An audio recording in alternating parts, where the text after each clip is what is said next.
Dear aspirants, welcome to today's video.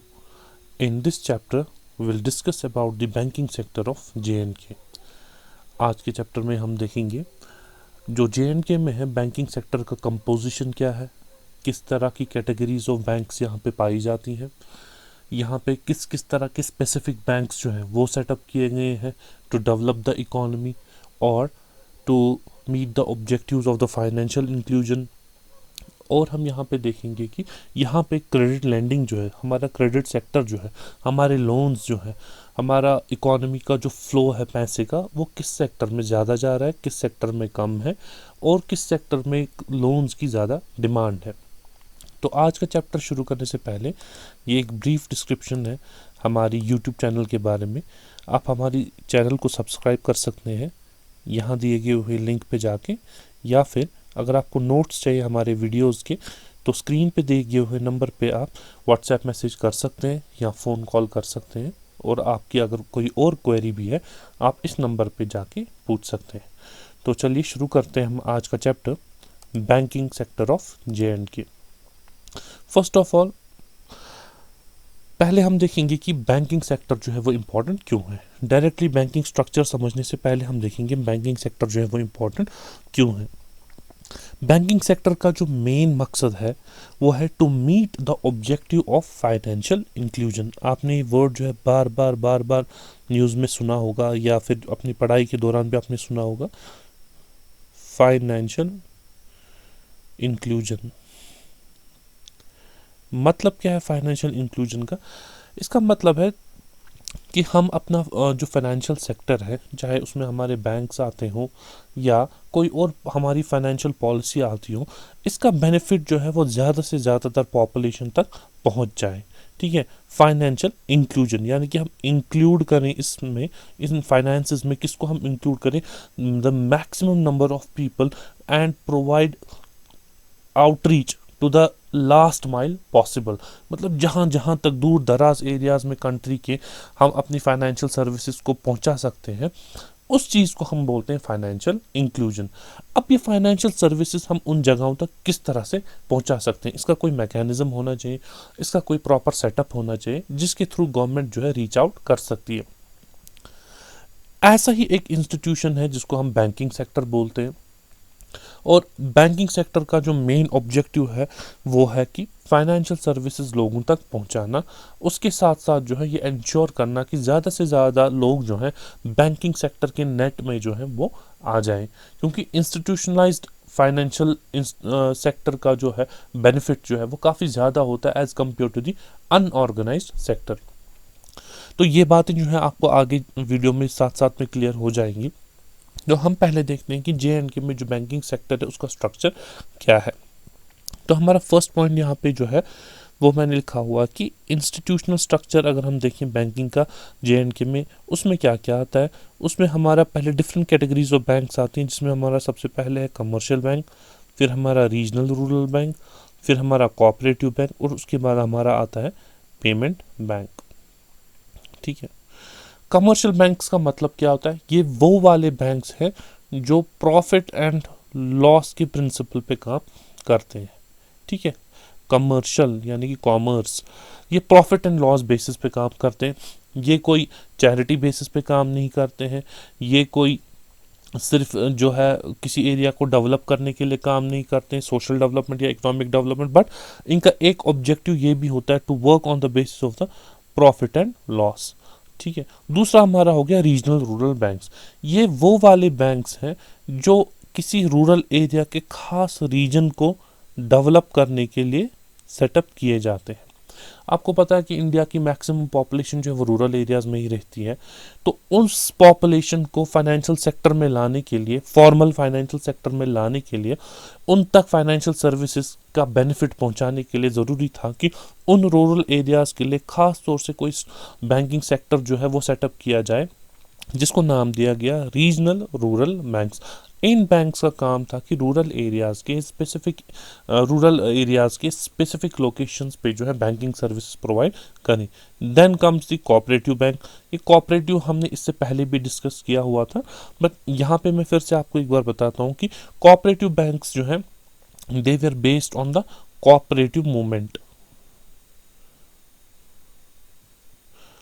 मतलब इसमें जो मेंबर्स होते हैं जो इस बैंक को सेटअप करते हैं, मोर और लेस वही इसके कस्टमर्स भी होते हैं। अब ज़रूरी नहीं है ऐसा कि आपको इसका मेंबर बनना ज़रूरी है तभी जाके आप कस्टमर बन सकते हैं, बट इसका बेसिस जो है, इसका जो फाउंडेशन है सेटअप करने का, वो कोऑपरेटिव मूवमेंट पे बेस्ड है, जिसका मकसद होता है कि जो लोग इसको सेटअप कर रहे हैं वही यूजुअली इसके मेंबर भी होते हैं और वही जो है इसके कस्टमर्स भी होते हैं। अब आप भी इन बैंक्स में जो अकाउंट्स खोल सकते हैं बिना इसके मेंबर बने हुए, वो ज़रूरी नहीं है, बट जब इसकी एस्टैब्लिशमेंट करनी हो हमें, जब ये बैंक्स हमें सेटअप करने हो, तो ये प्रिंसिपल कोऑपरेटिव का मूवमेंट का फॉलो करना इसमें ज़रूरी है। Then comes the latest category of banks, जिसको बोलते हैं हम पेमेंट बैंक्स।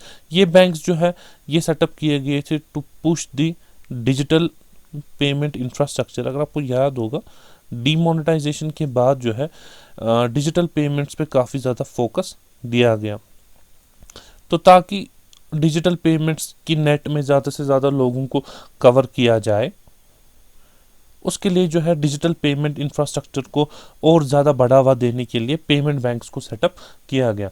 पेमेंट बैंक्स का काम क्या था? इनका काम था कि हम कन्वेंशनल बैंकिंग से, मतलब ब्रांच पे जाना, फिर वहाँ से पैसे निकालना या ब्रांच में जाकर पैसे डिपॉजिट करना, इन सब चीज़ों को, इस ट्रेडिशनल बैंकिंग को ओवरकम करने के लिए सारी बैंकिंग हमारी फ़ोन के थ्रू, इंटरनेट के थ्रू हो पाए, तो उसको डेवलप करने के लिए जिन बैंक्स को सेटअप किया गया उसको बोला गया पेमेंट बैंक्स। ठीक है, तो जम्मू एंड कश्मीर में हमारे पास ये चारों तरह के बैंक्स जो हैं ये पाए जाते हैं, 4 different categories of banks. But अगर हम इसमें देखें कि सबसे ज़्यादा शेयर इन चार कैटेगरीज में से सबसे ज़्यादा शेयर JNK में किसका है, वो है, जैसा कि आप इस चार्ट में देख सकते हैं, शेड्यूल्ड कमर्शियल बैंक्स, जिनका परसेंटेज शेयर जो है इट्स अराउंड 86%, हाईएस्ट। ठीक है, उसके बाद जो सेकंड लार्जेस्ट शेयर है वो है हमारा कोऑपरेटिव बैंक्स का, जो कि है 13%। ये कोऑपरेटिव बैंक्स में दोनों आते हैं, सेंटर के भी और स्टेट के भी। फिर लास्ट में जो आता है हमारा वो है स्टेट फाइनेंस कॉरपोरेशन, ठीक है, जिसका 1% शेयर है सिर्फ। ठीक है, तो अगर जो dominant category of banking JNK में है वो है शेड्यूल्ड कमर्शियल बैंक्स। अब आप बोलेंगे ये शेड्यूल्ड कमर्शियल बैंक है क्या? शेड्यूल्ड कमर्शियल बैंक्स हम उन बैंक्स को बोलते हैं जो RBI एक्ट के सेकेंड शेड्यूल में आते हैं। ठीक है, इस RBI एक्ट में डिफरेंट शेड्यूल्स हैं, उन शेड्यूल्स के सेकंड शेड्यूल में जिन बैंक्स का नाम आता है उनको बोलते हैं हम शेड्यूल्ड बैंक। और अगर वो bank profit and loss principle पे काम करता है तो उसको बोलते हैं हम कमर्शियल बैंक। ठीक है, तो इसी तरह से ये नाम पड़ता है शेड्यूल्ड कमर्शियल बैंक। ठीक है, अब JNK में जो है सबसे ज़्यादा जो है इसी कैटेगरी के बैंक्स हैं। अगर हम इस कैटेगरी को फर्दर ब्रेक डाउन करें, इस 86% को जो है हम फर्दर इसमें कैटेगरीज देखें कि इसमें कौन कौन से बैंक्स आते हैं। इस 86% में सबसे पहले हमारे पब्लिक सेक्टर बैंक्स हैं। ठीक है, यानी कि जो गवर्नमेंट ओन बैंक्स होते हैं। उसके बाद हमारे इसमें प्राइवेट सेक्टर बैंक्स हैं, यानी कि जिसमें गवर्नमेंट का कोई भी लेना देना नहीं है। उसके बाद हमारे आते हैं रीजनल रूरल बैंक्स, RRBs। ये आगे जो है मैं आपको ज़्यादा इलैबोरेट करके बताता हूँ। ये देखिए, इस शेड्यूल्ड कमर्शियल बैंक्स की जो है परसेंटेज शेयर जो है यहाँ पे दिखाया गया है। ठीक है, जैसा कि आप यहाँ पे देख सकते हैं कि प्राइवेट सेक्टर जो है उसका सबसे ज़्यादा शेयर है यहाँ पे। उसके बाद जो सेकंड लार्जेस्ट शेयर है वो है हमारे पब्लिक सेक्टर बैंक्स का, यहाँ पे दिया हुआ है। And then third largest share जो है वो है हमारे रीजनल रूरल बैंक्स का। तो सबसे डोमिनेंट कैटेगरी जो है ओवरऑल वो शेड्यूल्ड कमर्शियल बैंक तो है ही, बट इसमें भी जब आप अंदर डिवीजन देखेंगे तो प्राइवेट सेक्टर जो है वो हमारा डोमिनेट करता है ओवर ऑल द सेक्टर्स। सबसे ज़्यादा बैंक्स जो हैं वो प्राइवेट सेक्टर में अवेलेबल हैं, और उसके बाद हमारे पब्लिक सेक्टर में बैंक्स आते हैं। तो अगर आपसे क्वेश्चन पूछा जाए कि JNK में किस कैटेगरी, कौन सी कैटेगरी ऑफ बैंक्स जो है वो डोमिनेंट है, तो उसमें शेड्यूल कमर्शियल बैंक्स है। अगर शेड्यूल कमर्शियल बैंक्स में आपसे पूछा जाए तो आप उसमें जो है जवाब देंगे प्राइवेट सेक्टर बैंक, फिर पब्लिक सेक्टर बैंक, और फिर हमारा रीजनल रूरल बैंक। तो अब जैसे मैंने आपको बताया था, बैंक्स का एक इम्पॉर्टेंट काम जो है वो है लोन प्रोवाइड करना।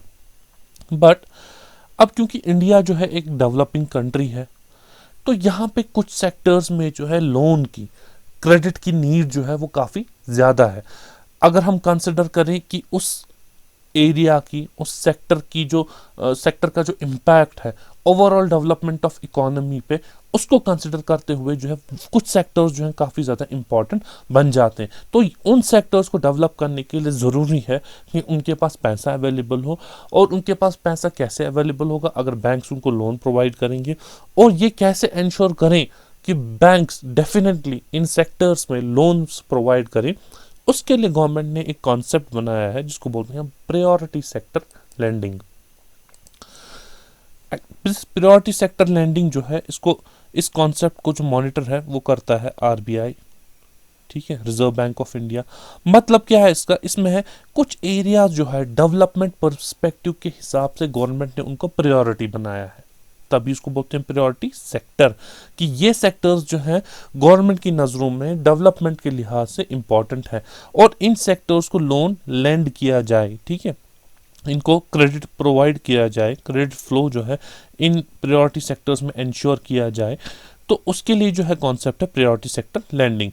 इस प्रायोरिटी सेक्टर लैंडिंग के अंडर जो है बैंक्स को टारगेट्स दिए जाते हैं कि उनको साल में कितनी परसेंटेज ऑफ लोन्स, यानी कि जितना भी वो लोन साल में देते हैं, उस लोन की कितनी परसेंटेज जो है डिफरेंट डिफरेंट सेक्टर्स में जानी चाहिए। उस सेक्टर के टारगेट को जो है हर साल बैंक्स को मीट आउट करना होता है। फॉर एग्जांपल, अगर बैंक ने साल में 1,000 रुपए का लोन दिया है फॉर एग्जांपल, तो गवर्नमेंट के लिए एजुकेशन सेक्टर जो है वो इम्पोर्टेंट है, MSMEs जो है वो इम्पोर्टेंट है, एग्रीकल्चर इम्पोर्टेंट है। तो अगर 1,000 रुपए का लोन बैंक ने साल में दिया है, तो गवर्नमेंट जो है इस 1,000 रुपए में टारगेट फिक्स करती है कि जनाब आपको 100 रुपए जो है एजुकेशन सेक्टर को देना है, 50 रुपए जो MSME को देना है फॉर एग्जाम्पल, या 200 रुपए जो है आपको एग्रीकल्चर को देना है, ठीक है। तो बाकी का जो पैसा बच गया वो बैंक जिस सेक्टर को देना चाहे, इंडिविजुअल्स को देना चाहे, कंपनीज को, बिजनेसेस को, जिसको भी देना चाहे दे सकता है। बट यहाँ पे जो बैंक्स ने टारगेट सेट किए हैं उस लिहाज से बैंक्स को जो है वो टारगेट मीट आउट करना है। तो अब अगर हम देखें JNK में जो है प्रायोरिटी सेक्टर में सबसे ज़्यादा फंडिंग किस सेक्टर को जाती है, वो है MSME सेक्टर। MSME सेक्टर में जो है कितना जाता है? 45% ऑफ द लोन्स, ठीक है। ये हम प्रायोरिटी सेक्टर का डिवीजन कर रहे हैं, ठीक है। अगर प्रायोरिटी सेक्टर में 100% है तो उसमें 45% जो है वो कहाँ से आ रहा है? हमारे MSME सेक्टर में। उसके बाद जो है हमारा 44% जो है वो एग्रीकल्चर में जा रहा है, 6% हमारा हाउसिंग सेक्टर में जा रहा है, 1% हमारा एजुकेशन में जा रहा है, 4% जो है हमारा सोशल इंफ्रास्ट्रक्चर या फिर एनर्जी सेक्टर को डेवलप करने में जा रहा है। अब इस प्रायोरिटी सेक्टर के अलावा बैंक्स जिस सेक्टर को लोन प्रोवाइड करते हैं उसको हम बोलते हैं सिंपली नॉन प्रायोरिटी सेक्टर्स। मतलब ये इम्पॉर्टेंट नहीं है गवर्नमेंट के पर्सपेक्टिव से। हाँ, बैंक्स जो है वो चाहे इस नॉन प्रायोरिटी सेक्टर में जो है लोन प्रोवाइड कर सकते हैं। तो अगर हम नॉन प्रायोरिटी सेक्टर में देखें, सबसे ज़्यादा लोन जो है वो कहाँ जाता है? वो है हमारे पर्सनल लोन्स, 65% सबसे ज़्यादा वहाँ जाते हैं। उसके बाद जो है हमारे हाउसिंग सेक्टर में 7% ऑफ द लोन्स जाते हैं, और 28% लोन्स जो है वो हमारे एजुकेशन सेक्टर में जाते हैं। तो dominant category non priority sector में क्या है? हमारे पर्सनल लोन्स। तो आप देख सकते हैं कि JNK का जो बैंकिंग सेक्टर है उसमें क्रेडिट फ्लो कैसा है। तो डेवलपमेंट के लिहाज से सबसे ज़्यादा फाइनेंसिंग जो है वो MSME सेक्टर को जाती है, फिर एग्रीकल्चर को जाती है, और नॉन प्रायोरिटी सेक्टर के हिसाब से सबसे ज़्यादा जो है पर्सनल लोन्स जो है कस्टमर्स ले रहे हैं, विच इज़ अबाउट 65%। तो अब हम देखेंगे JNK सेक्टर में जो है डिफरेंट तरह के बैंकिंग इंस्टीट्यूशंस जो है जिनको सेटअप किया गया है for the development of banking sector. अब देखिए यहाँ पे हम सिर्फ वही बैंक्स डिस्कस करेंगे जो मोर और लेस स्पेसिफिक है फॉर JNK। हम वो वाले बैंक्स इसमें यहाँ डिस्कस नहीं करेंगे जो ऑल ओवर इंडिया पाए जाते हैं या जिनका JNK के लिहाज से या आपके जो एग्ज़ाम्स हैं उनके लिहाज से इम्पॉर्टेंट नहीं है, उनको हम यहाँ पे डिस्कस नहीं करेंगे। JK SSB का पैटर्न या JK PSC का पैटर्न कंसिडर करते हुए जिन एरिया से क्वेश्चंस पूछे गए हैं मोर और लेस जो इम्पोर्टेंट रहते हैं हम उन्हीं को यहाँ पे डिस्कस करेंगे। सबसे पहले उसमें हमारा सबसे इम्पोर्टेंट जो है वो आता है JNK bank. This is most important bank in JNK, एक तो डेवलपमेंट के पर्सपेक्टिव के लिहाज से भी हो, एग्जाम के पर्सपेक्टिव के हिसाब से भी। You should know everything about the JNK bank. तो first of all JNK bank is a scheduled commercial bank. अभी मैंने आपको थोड़ी देर पहले बोला स्केड्यूल्ड कमर्शियल बैंक होता क्या है। तो ये रीजनल रूरल बैंक नहीं है, ये कोऑपरेटिव बैंक नहीं है, ये एक स्केड्यूल्ड कमर्शियल बैंक है जो सेटअप किया गया था इन द ईयर 1938, यानी कि during the time of the Dogra rule, जो डोगरा डायनेस्टी का रूल था JNK में, उस टाइम पे इस बैंक को जो है तब के महाराजा ने सेटअप करवाया था। ठीक है, it is headquartered at Srinagar. ठीक है, श्रीनगर में इसके हेडक्वार्टर्स हैं। और this bank is so important that it is the lead bank for both UTs JNK as well as Ladakh. यानी कि हमारी स्टेट की 2 यूटीज बनने के बावजूद भी JNK बैंक को ही लीड बैंक रखा गया है, जम्मू एंड कश्मीर में भी और लद्दाख में भी। लीड बैंक का मतलब है कि इस बैंक के ऊपर सबसे ज़्यादा रिस्पॉन्सिबिलिटी है for development of financial sector. ठीक है, फाइनेंशियल सेक्टर को डेवलप करने के लिए, लोगों तक फाइनेंशियल सर्विसेज प्रोवाइड करने के लिए सबसे बड़ा रोल जो है, सबसे ज़्यादा रिस्पॉन्सिबिलिटी जो है जिस बैंक पे रखी गई है वो है हमारा जम्मू एंड कश्मीर बैंक।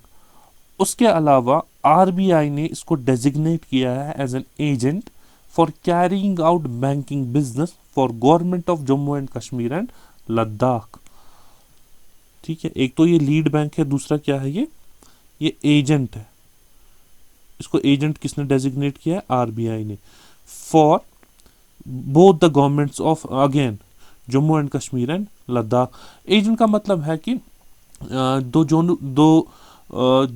दोनों जगहों की गवर्नमेंट्स है, लद्दाख की और JNK की, उनका जितना भी बैंकिंग बिजनेस होता है, जितनी भी फाइनेंशियल ट्रांजैक्शंस होती हैं, वो किस बैंक के थ्रू होती हैं? वो होती हैं जम्मू एंड कश्मीर बैंक के थ्रू ही।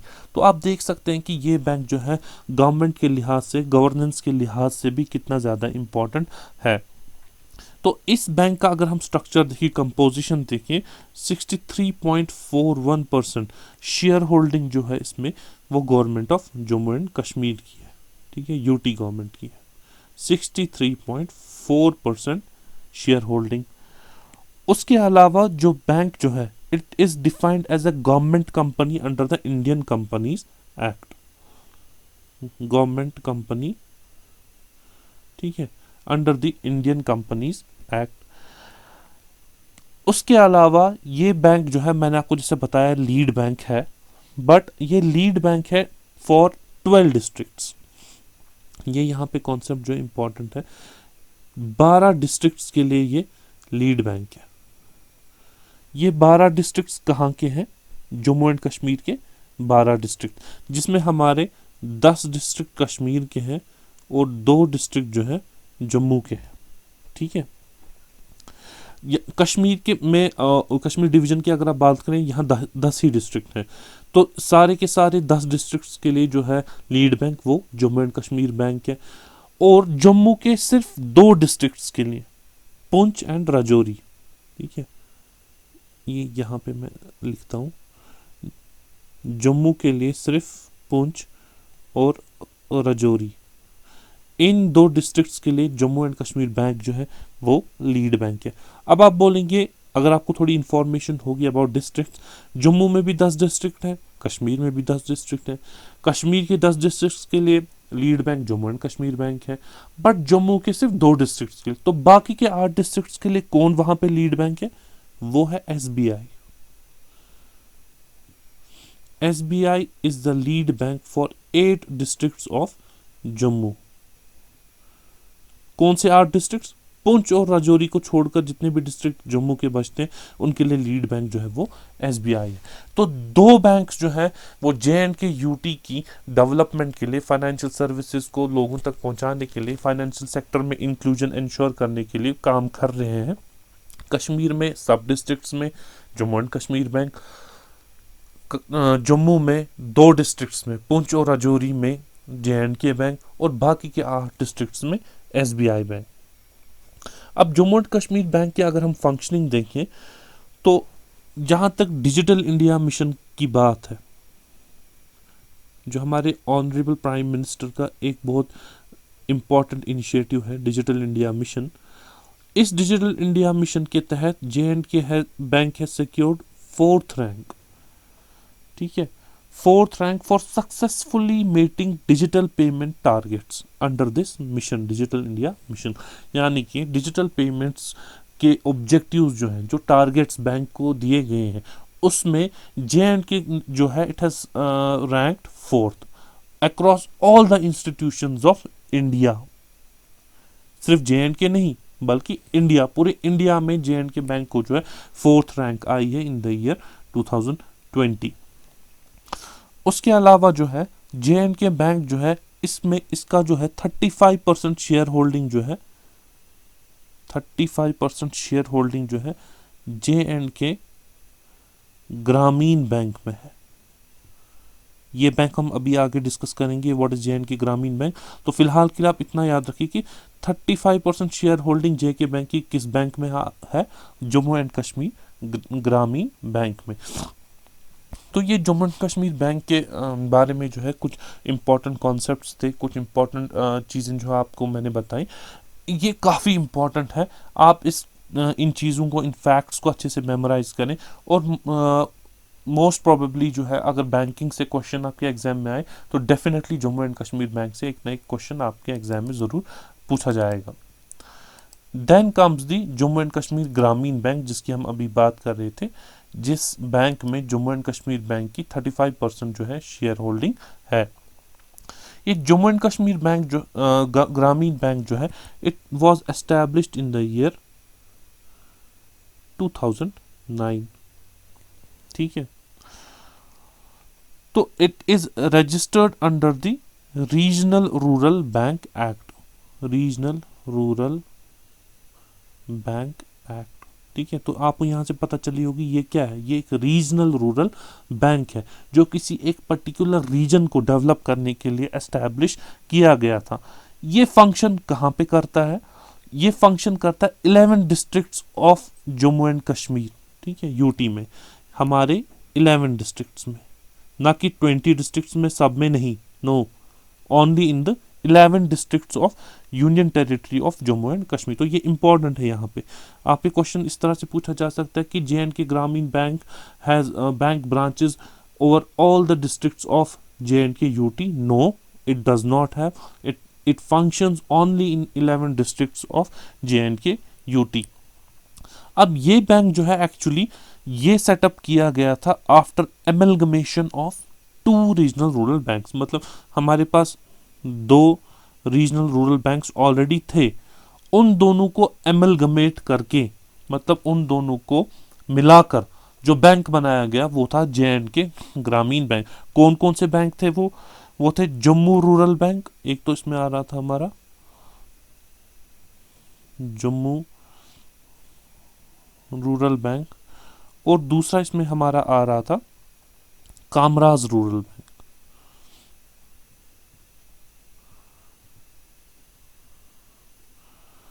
इन दोनों बैंक्स को मर्ज करके जो बैंक फाइनली हमें मिला वो है जम्मू एंड कश्मीर ग्रामीण बैंक।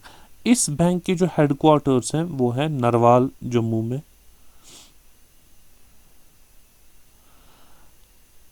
ठीक है, और अगर हम इसका कंपोजिशन देखें, जैसे हमने JNK बैंक में देखा कि मोर देन 60% शेयर होल्डिंग जो है वो UT of Jammu and Kashmir की है, तो इसमें किसकी है? इसमें 50% जो है वो गवर्नमेंट ऑफ इंडिया का शेयर है, 35% जैसे मैंने अभी बोला वो JK बैंक का है, और 15% जो है वो गवर्नमेंट ऑफ JNK का है। ये अलग अलग चीज़ें, आप यहाँ पे कंफ्यूज मत होना। ये JK बैंक है 35% और ये गवर्नमेंट है ऑफ JNK जिसका 15% है, तो टोटल ये हमारा 100% हो जाता है।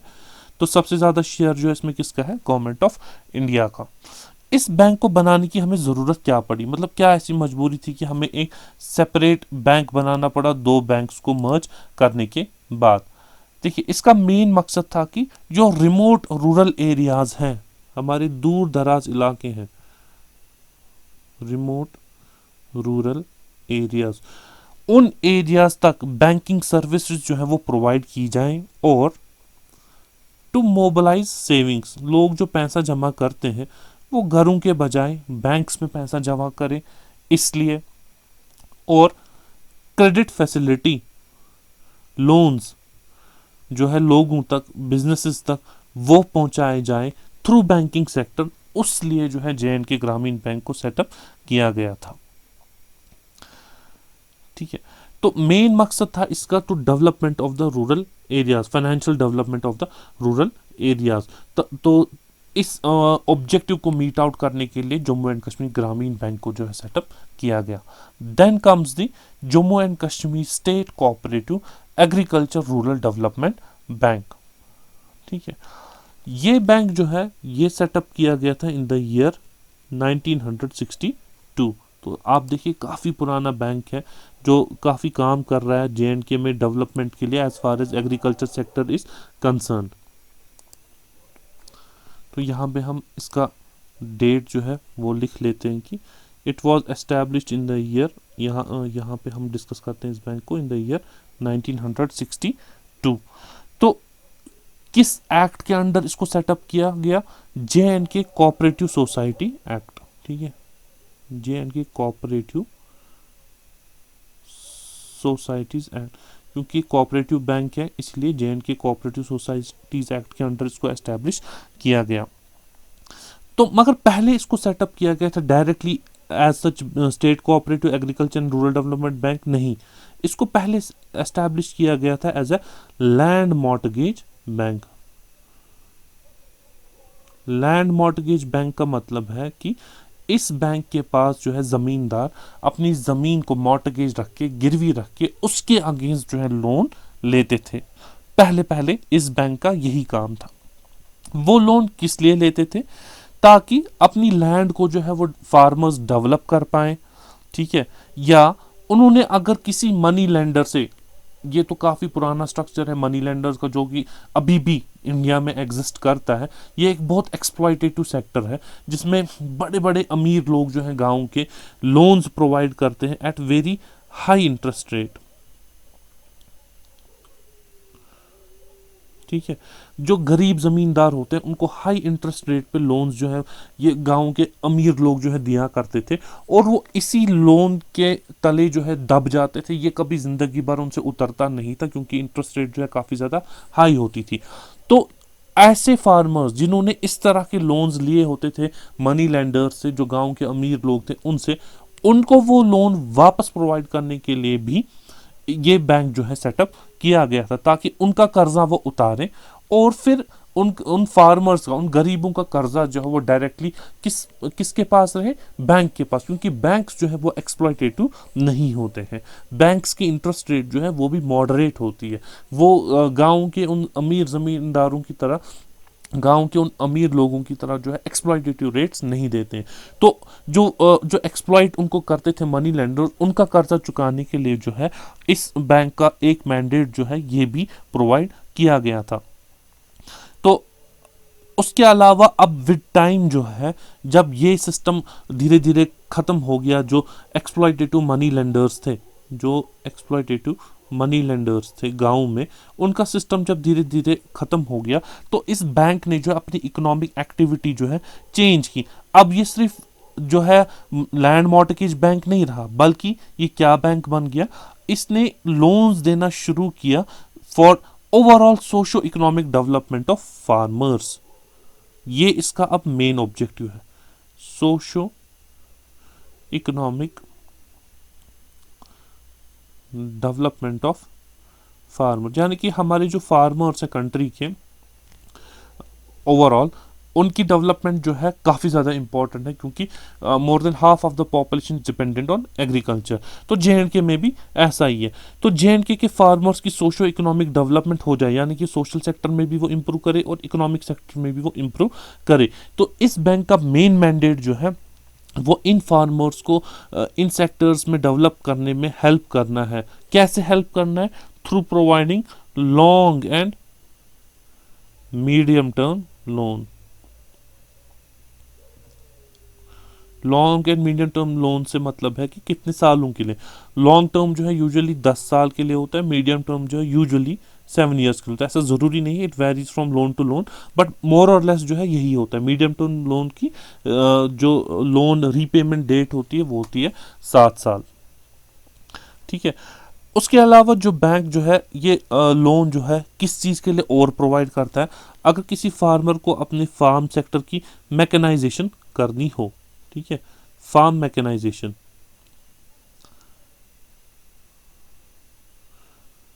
मतलब अब जो फार्मिंग है वो अब एनिमल्स के बजाय मशीन्स के थ्रू करें, नए नए टूल्स इक्विपमेंट्स खरीदे, उसको फार्म मैकेनाइजेशन बोलते हैं।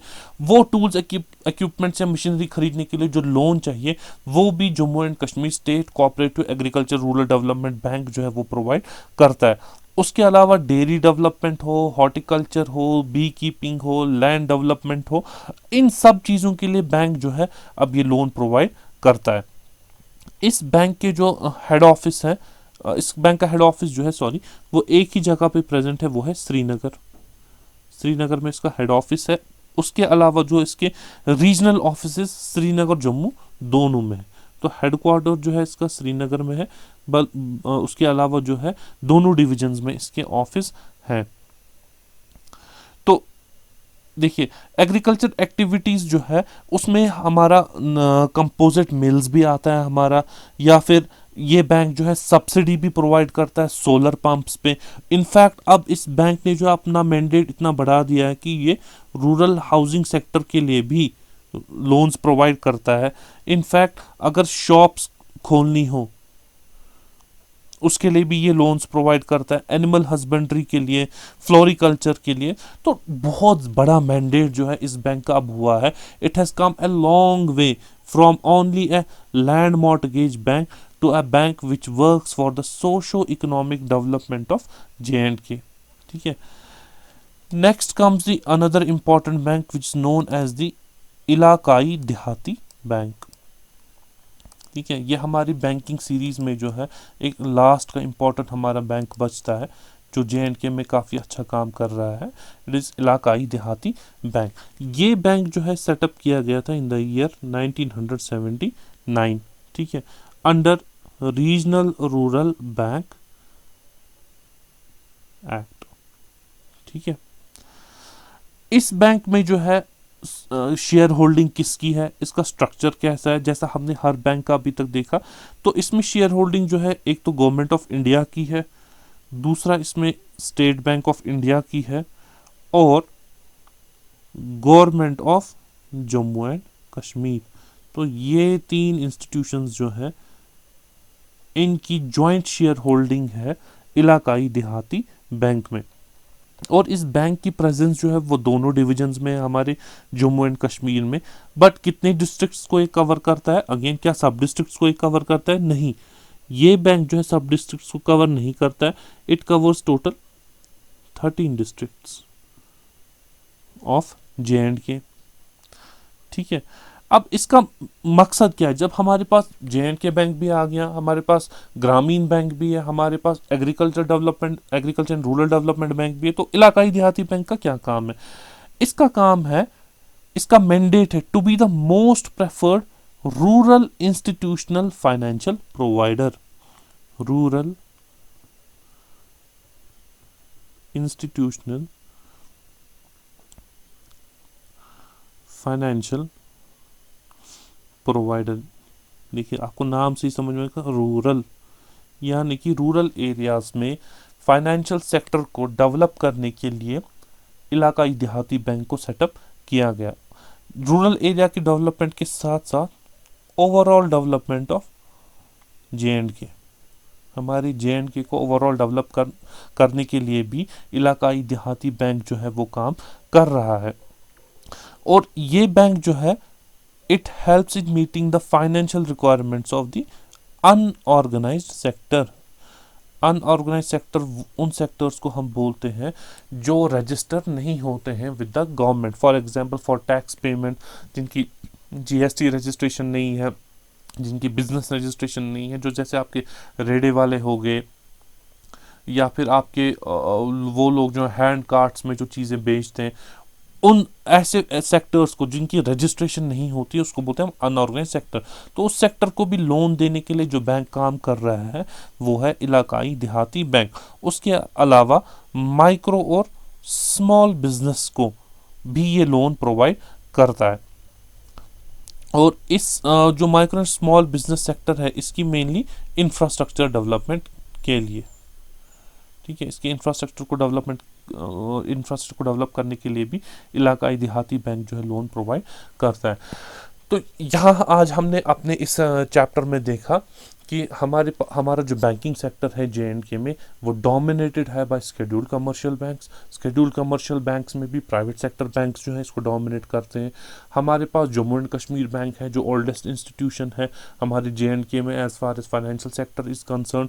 उसके अलावा बैंकिंग सेक्टर में जो है हमारे पास ग्रामीण बैंक है, इलाकाई देहाती बैंक है, और हमारे agriculture and rural development bank है। तो ये डिफरेंट टॉपिक्स थे जो हमारे बैंकिंग सेक्टर में काफ़ी इंपॉर्टेंट है। तो हम इस चैप्टर में यहाँ पे इसको क्लोज करते हैं। हम मिलते हैं हमारे नेक्स्ट चैप्टर में which is very very important, which is the last chapter in the series of economy and J and K. It is the tourism sector. So मिलते हैं हम नेक्स्ट चैप्टर में। Till then take care, good bye.